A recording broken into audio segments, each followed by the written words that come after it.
हाँ दोस्तों recently India's got latent और जो रणवीर अलाहाबादिया वाली पूरी कंट्रोवर्सी है वो तो आप सब जानते ही होंगे। और कहीं ना कहीं पूरे देश ने इस चीज को देखा और इसको कंडेम किया कि जिस तरह से चीजें बोली गई वो बिल्कुल भी सही नहीं है। लेकिन उसके बाद से अगर आप देखोगे तो हर तरफ से रिएक्शंस आ रहे थे। कुछ लोग इसका फायदा भी उठाने की कोशिश कर रहे थे, कुछ लोग डेथ थ्रेट भी दे दिए थे। इसको देखते हुए रणवीर अलाहाबादी अभी सुप्रीम कोर्ट चले गए और सुप्रीम कोर्ट पर सबकी निगाहें थी कि आखिरकार सुप्रीम कोर्ट क्या करेगा, क्या बोलेगा इस पूरे केस को लेकर। मैं आपको बता दूं, सुप्रीम कोर्ट ने बहुत कड़े शब्दों का इस्तेमाल किया गया है। मतलब कि ऐसी फटकार लगाई है कि यहां पर आपको इसके बारे में थोड़ा जानना चाहिए कि आखिरकार सोसाइटी के अंदर जब हम रहते हैं और जिस भी शब्दों का हम प्रयोग करते हैं तो हमें उस सोसाइटी के कॉन्टेक्स्ट में रहते हुए चीजों को देखना पड़ेगा। और यही चीज कहा है सुप्रीम कोर्ट ने। थोड़ा सा इसको डिटेल में समझेंगे और अभी तक क्या हुआ है वो भी मैं आपको बताऊंगा। चलिए शुरुआत करते हैं। सबसे पहले ये देखते हैं कि एग्जैक्टली हुआ क्या। देखिए, जो मामला पहुंचा सुप्रीम कोर्ट के अंदर, इसको देखते हुए सुप्रीम कोर्ट ने अपने शब्दों में किसी भी प्रकार का मिलावटीपन नहीं किया है। मतलब कई बार होता है ना कि चीजों को बैलेंस करने के लिए कि हाँ चलो ठीक है गलत हुआ लेकिन आगे से ध्यान रखना, ये नहीं। सुप्रीम कोर्ट ने एकदम जो डायरेक्ट चीजें होती हैं रणवीर अलाहाबादिया के ऊपर वो कहा है। और यहां पर यह बोला है कि रणवीर अलाहाबादिया का जो भी जोक था, जो कमेंट था इंडियाज गॉट टैलेंट में, it showed his pervert mind that made the entire society feel ashamed. पूरी जो सोसाइटी है वो अशेम्ड फील कर रही है जो भी रणवीर अलाहाबादिया ने कहा है। साथ ही साथ सुप्रीम कोर्ट ने यह भी कहा कि जो कमेंट था it was condemnable, reprehensible and dirty. काफी डर्टी था, बेकार था, अभद्र था। एंड बेसिकली क्या है ना कि सुप्रीम कोर्ट ये जो पूरी हियरिंग कर रहा था बिकॉज ऑफ रणवीर अलाहाबादिया ने एक प्ली डाला था सुप्रीम कोर्ट के अंदर। और बेसिकली ये कहा था कि जो भी मेरे ऊपर एफआईआर दर्ज किया गया है मुंबई में, गुवाहाटी में, जयपुर में, उन सबको क्लब कर दिया जाए। और इसीलिए यहाँ पर दो जजों की जो बेंच है वो इस पूरे मामले की सुनवाई कर रही थी। और आप देख सकते हैं यहाँ पर जो जज हैं सूर्यकांत, उन्होंने यहां पर कहा in the name of free speech, मतलब आप फ्री स्पीच के नाम पर no one has the licence to speak whatever they want.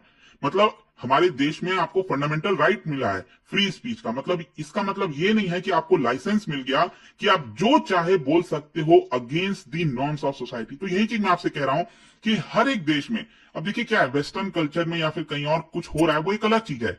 हमारे देश में जिस तरह से सोसाइटी के नॉर्म्स हैं उसका कहीं ना कहीं ध्यान रखना चाहिए था। The court further question him asking do you have the licence to say anything to give vent to your dirty mind. आपके डर्टी माइंड में जो भी कुछ चल रहा है क्या आप जो चाहे बोल दोगे? Why should you not go to Guwahati to defend yourself. Basically Ranveer Allahbadia Guwahati नहीं जाना चाह रहे थे, वहां पर केस की जो सुनवाई होनी थी, पुलिस के साथ कोऑपरेशन होना था। तो इसीलिए यहाँ पर सुप्रीम कोर्ट का कहना था कि आप जाओ, आपने जब इतना कुछ बोल ही दिया है तो आप जाओ गुवाहाटी, वहां पर जाकर अपने आप को डिफेंड करो। इसके अलावा देखिए यहाँ पर सुप्रीम कोर्ट ने एक और चीज कहा।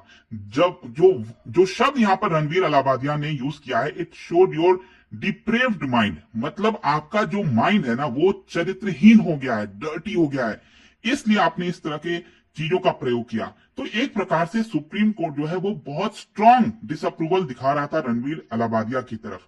साथ ही साथ यहां पर देखिए एक और चीज हुआ था कि रणवीर अलाहाबादिया कह रहे थे कि मेरे को धमकी दी जा रही है कई लोगों के द्वारा। तो यहां पर सुप्रीम कोर्ट का कहना है कि देखिए ये जो धमकी है ना वो बस एक चीप पब्लिसिटी है। मतलब एक्चुअली सुप्रीम कोर्ट तो ये कह रहा था कि अगर आप पॉपुलैरिटी के लिए कुछ भी बोल दोगे तो यहां पर सोसाइटी में और भी कई लोग होंगे जो इसका फायदा उठाना चाहेंगे और पब्लिसिटी के नाम पर, पब्लिसिटी के लिए वो भी आपको धमकी दे देंगे। तो ये सब बस एक चीप पब्लिसिटी है, इसका कोई मतलब नहीं है जो आपको धमकी दी जा रही है। तो ओवरऑल अगर मैं आपको बताऊं तो आज सुप्रीम कोर्ट के द्वारा जो जो चीजें बोली गई हैं उसमें सुप्रीम कोर्ट ने यह कहा है कि अगर आप पॉपुलर हो doesn't mean you can comment on anything.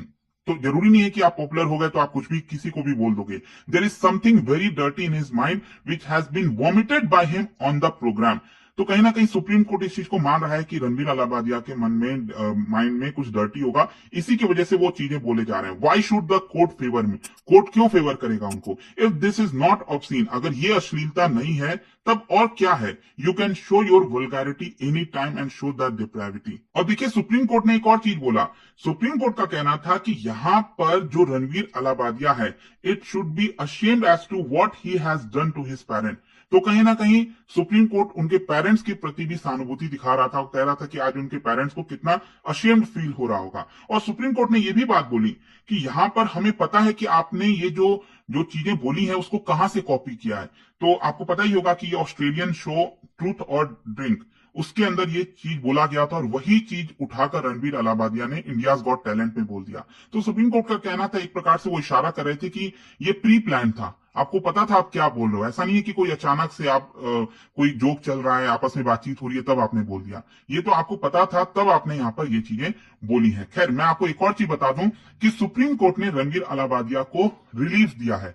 Basically ये कहा है कि अभी के लिए उनको अरेस्ट नहीं किया जाएगा, चाहे थाने में या फिर गुवाहाटी में, आसाम में जो एफआईआर दर्ज किया गया है, तो उस बेसिस पर उनको अरेस्ट अभी नहीं किया जाएगा। लेकिन रणवीर अलाबादिया को बोला है कि आप इन्वेस्टिगेशन में कोऑपरेट करोगे, आप भागोगे नहीं। एडिशनली यहां पर यह भी कहा गया है सुप्रीम कोर्ट के द्वारा कि अब कोई भी एफआईआर दर्ज नहीं होगा, क्योंकि लगातार एफआईआर पे एफआईआर दर्ज हो रहे थे इन लोगों के खिलाफ। तो सुप्रीम कोर्ट ने कहा कि नहीं, अब और कोई एफआईआर दर्ज नहीं कर सकता। इट ऑल्सो स्टेटेड कि यहां पर जो पिटिशनर है वो महाराष्ट्र और आसाम पुलिस से सिक्योरिटी भी ले सकते हैं। बेसिकली क्या है कि रणवीर अलाबादिया पुलिस के पास नहीं जाना चाह रहे थे, क्योंकि उनको डर लग रहा था कि उनके ऊपर अटैक हो जाएगा या फिर कुछ भी है। तो सुप्रीम कोर्ट ने कहा कि आप एक काम करो, महाराष्ट्र और आसाम पुलिस से पहले ही सिक्योरिटी ले लो, उनको बोल दो कि मुझे खतरा है, तो आपको सिक्योरिटी मिल जाएगी और आप जो भी आपको इन्वेस्टिगेशन वगैरह जहां पे जाना है, आप आराम से जा पाओगे। फर्दर यहां पर बोला गया है कि वो जो जयपुर वाला एफआईआर था उसमें भी सेम रिलीफ मिला है। लेकिन साथ ही साथ मैं आपको ये भी बता दूं, जो पासपोर्ट है रणवीर अलाबादिया को वो सबमिट करना पड़ेगा। तो रणवीर अलाबादिया अभी देश के बाहर नहीं जा सकते, तो थाने पुलिस के अंदर करना पड़ेगा।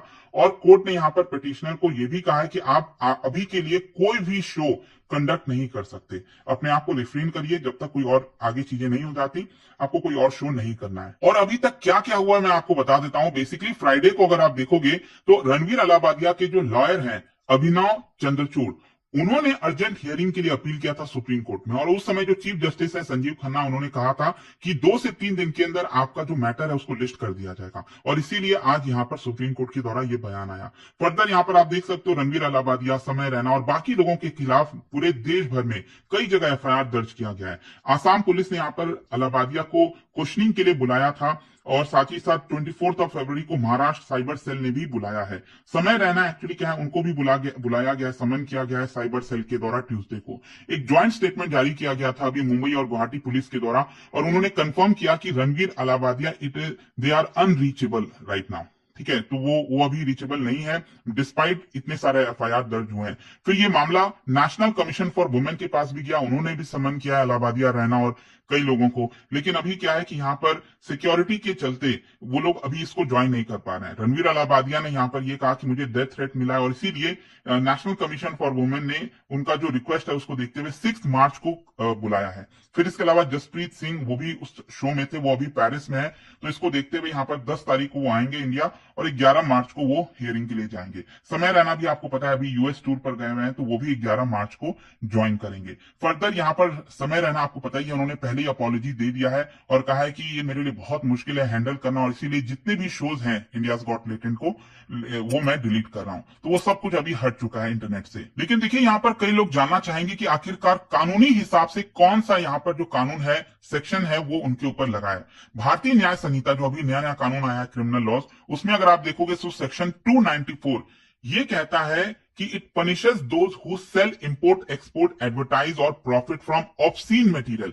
मतलब कोई भी व्यक्ति अगर अश्लीलता से रिलेटेड मटेरियल हो, चाहे वो बुक्स है, पेंटिंग्स हैं, फिगर्स हैं या फिर डिजिटल फॉर्म में हो, अगर आप उसको बेचते हो, खरीदते हो, एक्सपोर्ट करते हो, इंपोर्ट करते हो, एडवर्टाइज करते हो, मतलब उससे प्रॉफिट कमाते हो, तो यहां पर आपके ऊपर ये कानून लगेगा। और देखिए यहां पर जब हम अश्लीलता की बात करते हैं तो बेसिकली अगर कोई ऐसा चीज जो एक्सेसिवली सेक्सुअल है, ठीक है, तो उस तरह से रिलेटेड चीजों को अश्लीलता कहा जा सकता है। और इस लॉ के तहत पहली बार जो ऑफेंडर है उसको 2 साल तक की सजा और 5,000 रुपए तक का फाइन लगाया जा सकता है। और देखिए देश में पहली बार नहीं हो रहा, आपको पता ही होगा कि 2023 में उर्फी जावेद वाली कंट्रोवर्सी थी। फिर उसके बाद रणवीर सिंह, आपको पता है जो एक्टर है, उन्होंने जो फोटो शूट कराया था 2022 में, उसको लेकर कंट्रोवर्सी हुई। मिलिंद सोमन का जो बीच फोटोग्राफ था उसको लेकर भी। तो ये सारी चीजें एक्चुअली अश्लीलता के अंदर ही आती हैं। ठीक है, तो ये पहले भी हो चुकी हैं। तो आई होप कि आपको समझ में आ गया होगा कि आज एग्जैक्टली सुप्रीम कोर्ट में क्या हुआ। और जाने से पहले आप सबके लिए एक इंटरेस्टिंग क्वेश्चन, क्या आप बता सकते हो which of the following acts first granted Indians to right to participate in legislative council? आजादी के पहले ब्रिटिशर्स के टाइम में इनमें से कौन सा कानून था जो पहली बार इंडियंस को राइट टू पार्टिसिपेट ग्रांट किया था लेजिस्लेटिव काउंसिल में? और इसका जो राइट आंसर है आप सबको पता है, मेरे इंस्टाग्राम पर तो मिलेगा ही, वहां पर अगर आप नहीं हो कोई बात नहीं, टेलीग्राम से ले सकते हैं इसका सही उत्तर। मैं कई सारे जो एमसीक्यूज है वो यहाँ पर स्टोरीज में डालता रहता हूँ।